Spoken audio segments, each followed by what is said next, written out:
अस्सलामुअलैकुम नाज़रीन, आप देख रहे हैं JN न्यूज़ HD। आइए एक नजर डालते हैं आज की अहम खबरों पर। लकी मरवत शरीफुल्लाह खान जरगर। लकी मरवत जमात इस्लामी लकी मरवत के general secretary doctor Mohammad Ismail Khan Marwat ने मीडिया के नुमाइंदों से गुफ्तगू करते हुए कहा कि जमात इस्लामी ताजर बरादरी किसानों और काश्तकारों के साथ शाना बशाना खड़ी है।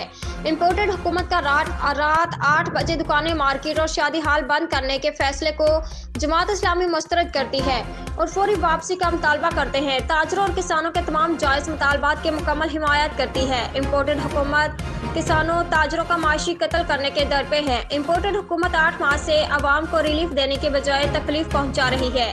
गैस और बिजली की कीमतों में जालिमाना इजाफे की शदीद अल्फाज में मजम्मत करते हैं।